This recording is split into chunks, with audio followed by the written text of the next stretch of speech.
This is an unrehearsed program. The views expressed are those of the guests and not necessarily those of the producer. Today's topic: torture techniques and domestic surveillance in the award-winning program Passion for... Welcome to another edition of Passion for Truth.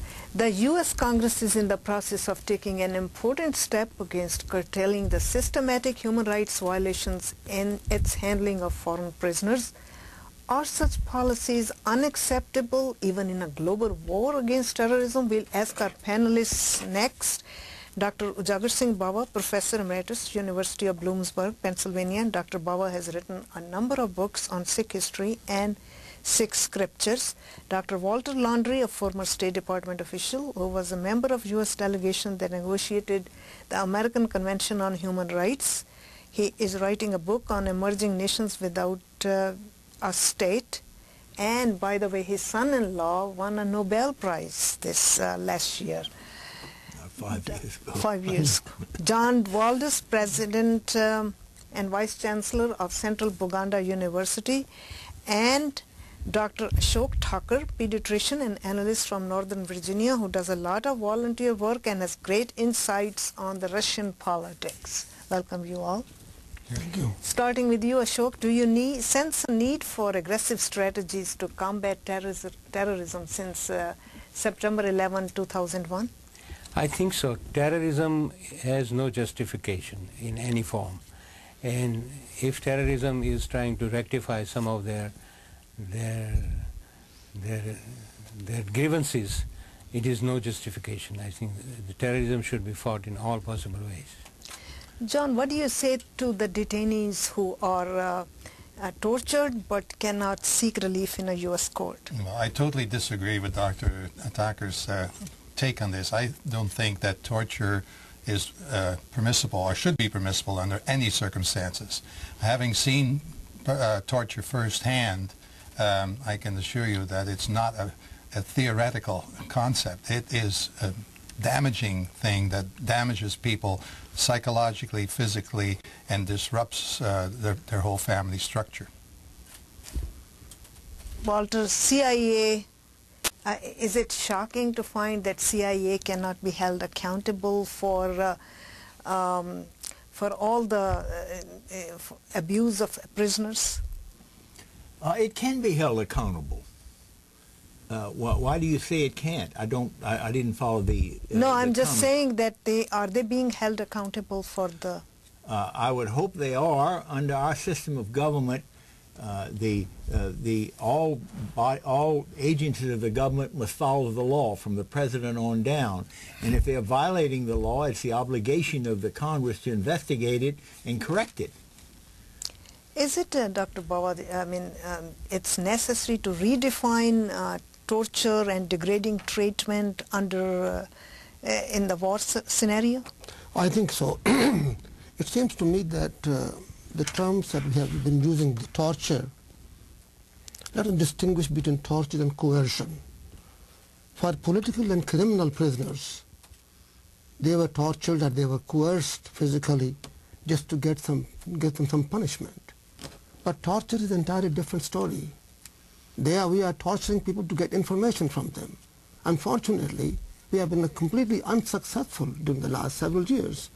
Nobody knows still. We have got so many of the comrades of Osama bin Laden. Where is he now? Therefore, I think the torture as it is not paying the result that we were expecting from them.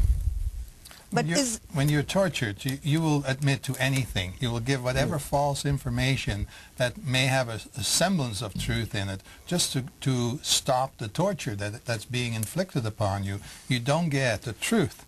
And that's, as was mentioned, that's why we don't know, and why the whole concept of torture is such a negative and backwards way of getting information. There are better ways. There are much better ways, and good interrogators can get a lot of information without ever torturing anybody. And in addition, I think we don't want American prisoners tomorrow to be tortured the way we are torturing them. And I think to that extent, I agree with John McCain and Russ Feingold's amendment in the Senate. This reminds me of a Russian story. Stalin once lost his glasses, and he asked his KGB chief Beria to find the glasses. He said somebody had stolen them. So he went to his office, and after some time Stalin found his glasses back, and he called him and said, "I found my glasses." "Well, 3 people have already admitted they've stolen your glasses." Well, the thing is, we are wondering whether we should redefine torture and degrading treatment under specific circumstances of war to get the information. My answer to that would be no, no, and no. Those are my 3 answers, and they are emphatically no's, because, as I said before, they don't give us the information that we need. They are degrading. They are an infliction upon a person which has no right in law or in any kind of civilized society. Okay, Walter, tell me, waterboarding, simulated drowning, hypothermia, mock executions, are they examples of severe torture? They are examples of close calls in terms of torture, but I don't think it's the appropriate things to use, as John has just pointed out, for a civilized country like the United States. The Congress provides, there's a special tribunal that the president can actually do something that is doubtful and go to the courts within 72 hours and get a clarification, and they can tell him don't do it anymore in an emergency. That's about as close as I would go to the situation of permitting extraordinary means to achieve information. We are hopefully a civilized society, and we are doing several things I think are not appropriate. And I think it's up to the Congress to clarify the situation, and we should not have a president as a dictator for 4 years just because he's commander-in-chief. That should not give him carte blanche on all topics. How do you, Dr. Bawa, compare these torture techniques with Indian prisoners? Well, I think first of all, the U.S. is a country of laws. We have laws in this country for or against torture as it is. If anybody violates that, including the president, I think he's questionable on that. Unfortunately, similar laws do not exist for some of these developing countries like India. I can recall back in 1920s when the Indian independence movement was started, one of the Sikh leaders by the name of Baba Khadak Singh was arrested by the Britishers. He was put in solitary confinement in a cold temperature with absolutely no heat and no arrangement except only for one blanket. That was torture. But that was only just to punish him for his political views. Similarly, lately in the 1984s and so on, 2 people, Simranjit Singh Mann and then Professor Dashwant Singh, when they were arrested for their political views, they were also really physically tortured. But there are no laws in India against torture as such. We are signatory in this country to some of these international organizations where the prisoners have to be treated more civilly, in more dignified way and more humanly way. Are you saying that India uses these torture techniques and they are covered by its constitution? I do not know whether the constitution, I don't think constitution provides that allowance. This is only in fact, when the Britishers left India, most of us, those who really quoted arrest and so on for political reasons, we were tortured with the sticks and so on, but not the thing that you are talking about here, drowning and hypothermia. In fact, hypothermia was for Baba Khadak Singh. When he came out, his nails and everything, they were gone. He was really severely tortured, and in fact, Mr. Gandhi said at that time that with his arrest, the movement of Indian independence had just begun. Ashok, how do you compare these torture techniques with Russian prisons? I don't have any idea, but this example of Stalin and KGB torturing and getting confessions from people and then executing them It starts with an assumption that when a person is put in prison or has been captured, it is assumed that he is guilty. And what all these things, what they need is to get a confession from him by hook or crook. And torture is one of the oldest and perhaps the most effective way of getting a confession of things which have already been assumed to be happening. We don't seem to have learned much over the last 500 or so years. We had something called the Inquisition, where they refined torture to an art, where people were drawn, stretched, they were cut, they were bruised, they were all these things that we use now, plus many, many more. And they got no information. They got no real useful information, and because people would simply say yes or no, or it's my neighbor. Salem, where we had the witch hunts, the same sort of thing. One would accuse the next one, who would accuse the next one. It was just getting out of control. This is not the way to get information. This is not to punish a person either. Putting somebody in a cold, damp cell with only one blanket is torture. Basic requirements. I don't think that anybody on this panel or anyone in the audience think that prisoners need to be receiving Rolls Royces and caviar for lunch, but they do need some basic things: a clean room, a bed, food.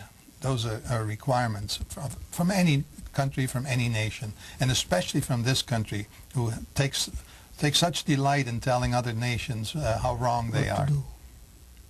Well, Walter, do you think there should be a statutory requirement that all CIA interrogation methods be submitted to Congressional Intelligence Committee for review? Well, the congressional committees can already investigate that. They have the right to do that. It's not a question of whether the procedure for the Congress to investigate things like this. They have their own procedures. I think they are attempting to do it to the best they can, but it's not something that it is part of the system of it's part of our system of government. It's done already, or it's always continuing review of the executive actions are under continual review. As to whether the question that has arisen is that the president has assumed that he can go beyond the 72-hour rule and not report things in that, and that is a dispute in the Congress right now about whether he has some kind of executive authority over and above the 72-hour deadline for reporting to this special court. That is the issue right now. We will be right back. Stay with us. This is Passion for Truth.